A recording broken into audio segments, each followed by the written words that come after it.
कोई लालू यादव ऐसे ही नहीं बन जाता। बिहार में पहली बार 1977 में पहली बार कोई छात्र नेता जेल से हथकड़ी पहने नामांकन पत्र भरने आया और 3,75,000 वोट से चुनाव जीतकर मात्र 29 वर्ष की उम्र में छपरा से सबसे युवा सांसद लोकसभा में पहुंचा। 10 मार्च 1990 को पहली बार कोई व्यक्ति मुख्यमंत्री पद का शपथ राजभवन की बजाय गांधी मैदान में आम जनता के सामने लिया।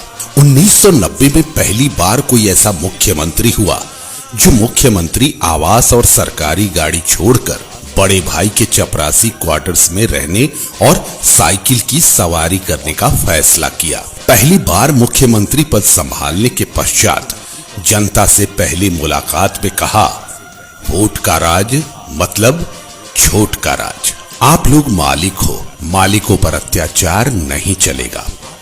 पहली बार किसी मुख्यमंत्री ने बेली रोड, अशोक राजपथ, बुद्ध मार्ग और कदम कुआं रोड पर रिक्शा वालों, ठेला वालों और दैनिक मजदूरी करने वालों के लिए 300 रैन बसेरे बनवाए।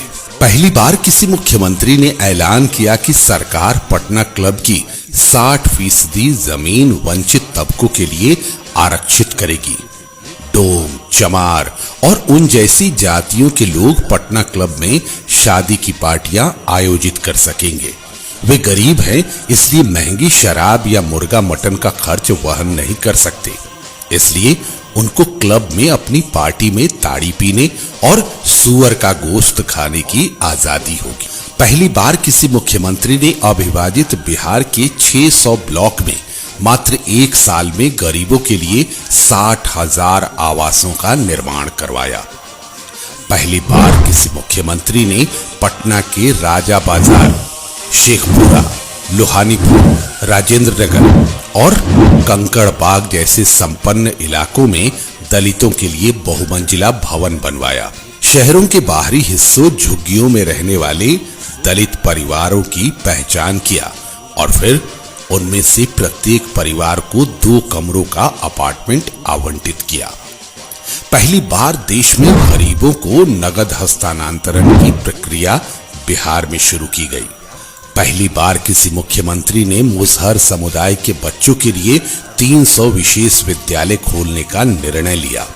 साथ ही 150 चरवाहा विद्यालय खोला गया, जहां मवेशी चराने वाले बच्चे अपने मवेशी साथ लेकर विद्यालय जा सकते थे, क्योंकि विद्यालय परिसर में मवेशियों को चराने की भी व्यवस्था थी। इसमें 2 घंटा किताबी ज्ञान और 4 घंटे कौशल ज्ञान का प्रावधान था। इन विद्यालयों में कलम, किताब और कपड़ों के साथ मिड डे मील की भी व्यवस्था थी।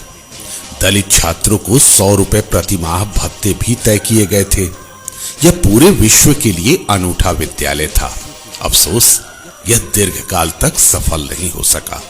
पहली बार किसी मुख्यमंत्री ने सख्ती से कहा कि पुलिस थाने आने वाले गरीबों को बैठने के लिए कहें, उनके साथ सम्मान के साथ पेश आएं। यदि उनकी शिकायत में दम हो तो उस पर कार्रवाई करें। यदि ऐसा न हो तो आप उचित कारण बताकर प्राथमिकी FIR दर्ज करने से मना कर सकते हैं, लेकिन उनके साथ दुर्व्यवहार न करें।